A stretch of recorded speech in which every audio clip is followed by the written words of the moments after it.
à tous, bienvenue au nouveau. Je reconnais quelques habitués. Nous sommes réunis à la nuit tombée pour une séance dédiée à la détente. Je sens que chacun est sous tension. Alors je vous propose un cours de respiration et de pensée positive. Fermez les yeux, mettez vos mains sur votre ventre et avec moi, on inspire. On expire. Et on dit oui, on dit merci à la vie, on chante la vie, on sourit à la vie. Monsieur le Président, chers membres du jury, le ressentez-vous? Ce sentiment de lâcher prise, de bien-être, d'euphorie, de déconnexion, êtes-vous détendu?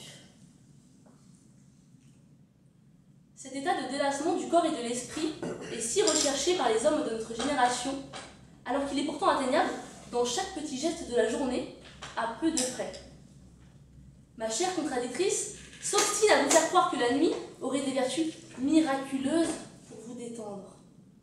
Mais si c'est la nuit qui vous détend, c'est que vous n'avez jamais vraiment vécu de jour. Bronzer au soleil, activité favorite des Français l'été, synonyme de vacances détente, et pourtant impossible de bronzer la nuit. Marcher dans un parc, activité favorite des personnes âgées, et pourtant impossible après la fermeture des jardins publics. Jouer au golf, activité favorite des personnes amoureuses des trous, et pourtant il est compliqué de bien viser dans le noir. Tous ces moments qui permettent de se relaxer n'ont de sens que de jour. Mais alors, pourquoi penser que seulement la nuit pourrait vous détendre? La nuit, nul besoin de vous rappeler que c'est la période de temps du coucher ou lever du soleil. Merci. C'est la cousine des ténèbres et l'amie de l'ombre. Et jamais l'obscurité n'a été synonyme de bien-être.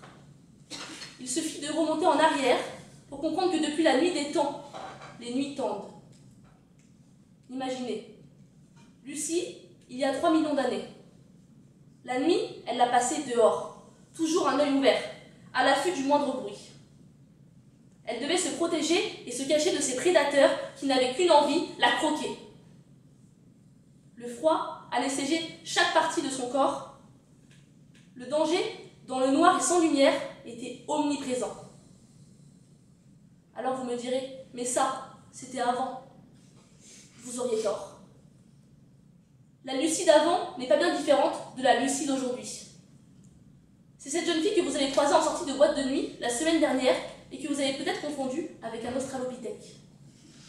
Seule, vulnérable et dans le noir, chaque rue lui semblait pleine de dangers.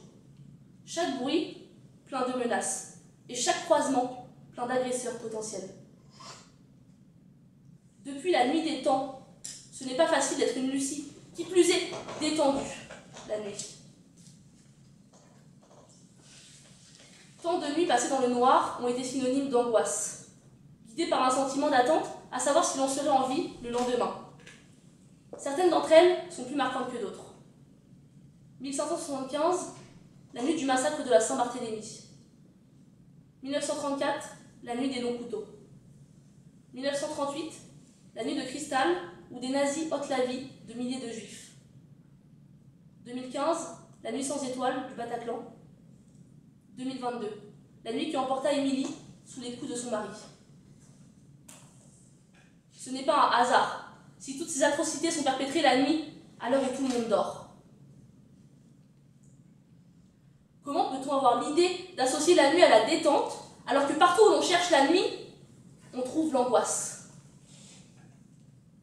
Van Gogh, en peignant la nuit étoilée depuis la chambre qu'il occupait lors de son séjour en asile psychiatrique, a projeté sur une toile toute son instabilité mentale. Et pour cela, il a choisi parmi toutes les possibilités du monde, la nuit. Cette nuit, si belle en apparence, symbolise ces démons qui refont surface et surgissent dans l'obscurité. La Belle au bois dormant. Pendant 100 ans, elle ne dort pas paisiblement, mais attend, angoissée. Quand soudain, un soi-disant prince débarque, s'introduit dans sa chambre avec un chapeau rouge et des chaussons bleus, un brin de blé à la bouche, pour l'embrasser dans son sommeil. Où se trouve la détente dans le fait de se faire réveiller en pleine nuit par l'haleine d'un troubadour inconnu? Sur le grand écran, la thématique est toujours la même. Nuit et brouillard, les portes de la nuit, les griffes de la nuit des morts-vivants ou même la nuit au musée. Ce film, ce chef-d'œuvre cinématographique, retrace l'histoire d'un agent de sécurité pour qui la nuit consiste à se faire poursuivre par des animaux empaillés, des figures de cire complètement hystériques, des momies et des tyrannosaures. Rien de très relaxant. Que ce soit dans l'histoire, dans l'art, dans les contes ou au cinéma, la nuit ne détend pas. Et c'est logique. Car si la nuit détendait vraiment, le monde actuel ne serait pas ce qu'il est. Demandez aux médecins urgentistes s'ils sont détendus pendant leur garde de nuit. Demandez aux sans-abri s'ils sont détendus pendant leur nuit froide d'hiver. Demandez aux jeunes qui ingurgitent alcool et drogue pour se désinhiber s'ils sont détendus à la nuit tombée. Demandez aux artistes qui puisent leur inspiration dans leurs idées noires s'ils sont détendus pendant leur nuit blanche. Pensez que la nuit des temps est une erreur, une absurdité et un refus de voir le monde tel qu'il est. Alors vous me direz, dans un dernier élan d'espoir, mais la nuit, on dort, et ça détend de dormir. Mais encore faut-il dormir? Si vous pensez que la nuit détend, c'est que vous n'avez jamais passé une nuit au camping. Vous savez, quand les tentes d'à côté vous rapportent des tentes qui s'introduisent dans vos tentes et vous empêchent de dormir la nuit en toute détente. 1, 2, 3, 4, 5, 6, 7 moustiques.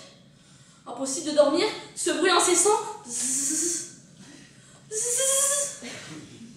Les moustiques, ça pique, les temps, ça tend, et la nuit, elle, ne vous détend pas du tout. Bon, je vous le concède, parfois on dort la nuit. Mais dormir n'est pas toujours paisible. Certains rêves sont loin d'être relaxants. Tantôt, vous perdez toutes vos dents. Tantôt, vous tombez dans un immense fossé. Tantôt, vous vous retrouvez nu dans une foule pleine d'avocats et d'étudiants en droit. Parfois, l'angoisse quotidienne reprend le dessus sur votre inconscient au point de vous empêcher de vous détendre.